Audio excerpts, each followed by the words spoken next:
Did you know that a single click on a suspicious link can unleash a malware attack, crippling your computer and spreading to your entire network? Malware is like a digital virus, and without the right tools, it can be nearly impossible to remove. But what if you could fight back and protect your system like a pro? In this video, we'll show you how to detect, quarantine, and remove malware, and most importantly, how to prevent it from coming back. Ready to become your own IT hero? Let's dive in.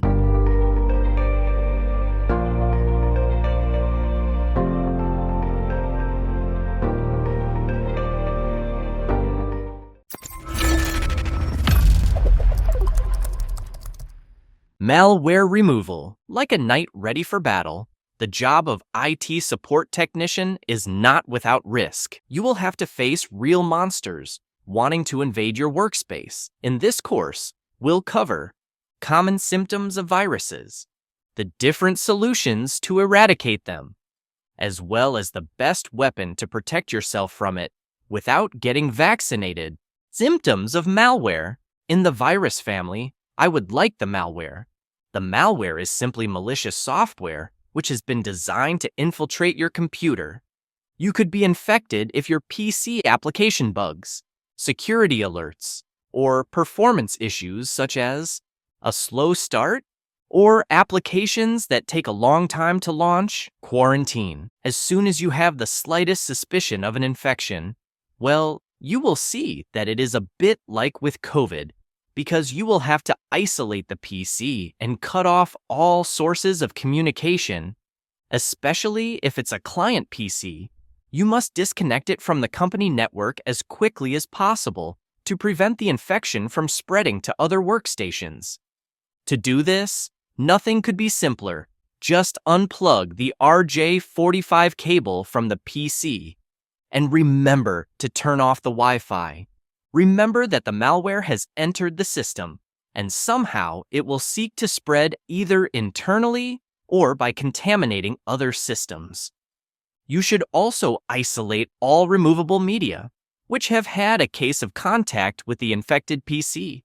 That is, external hard drives and USB flash drive. You see, the process is very similar to the health crisis of 2020. System restore point. We will now take a look at the restoration of the system.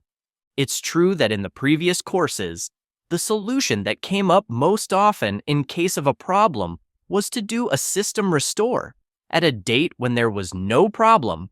It's kind of the easy solution to do a back rewind. But in this case, you have to be very careful because it can make the situation worse.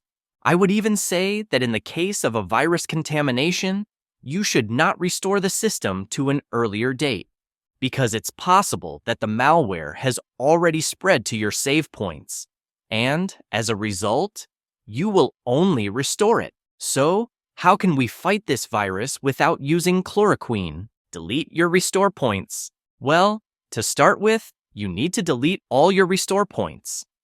Here are the steps to do so. In the Windows search bar, type the word restore and click Create Restore Point. Then click on Configure, and to finish on Delete, Patch Infected Systems.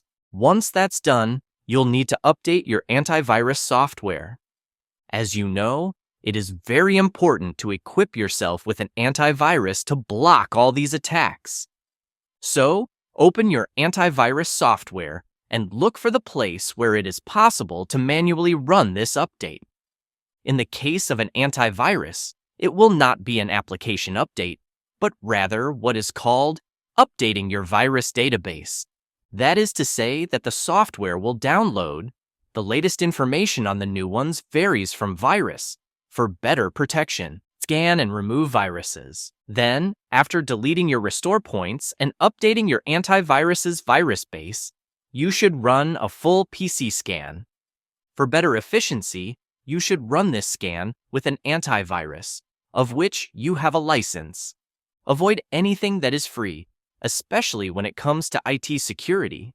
In my example, on my personal antivirus, I have the possibility to run a scan of my computer with the addition of cleaning threats. Something a free antivirus won't do. Safe mode. If your PC is severely infected and the virus prevents you from running a scan, then it would be interesting to restart your PC in safe mode to try to run a scan with your antivirus again. Protection. Well, now that you have eradicated all the viruses present on the PC in question, it's time to protect yourself so that they don't come back. That is to say, to change locks, update schedule. It is important to always check that your system is up to date or to configure it to update automatically. And it's the same for antivirus. Activate the restore point. Then you can reactivate a restore point so that you can go back on a problem that is other than a virus. Educating the end user. And the best weapon to prevent viruses from entering your system? Well, it's you, or directly the customer you're going to troubleshoot. In a society, the best way to protect yourself is to educate end users on their behaviors with the various IT tools. This is the best way to avoid being attacked by malware. As they say, a stitch in time saves 9. Well, in computing, it's the same. You shouldn't click faster than the pop-up or the email that arrives. Now, if with everything we have just seen, the malware persists, then the most radical solution would be to redo a complete installation of the system.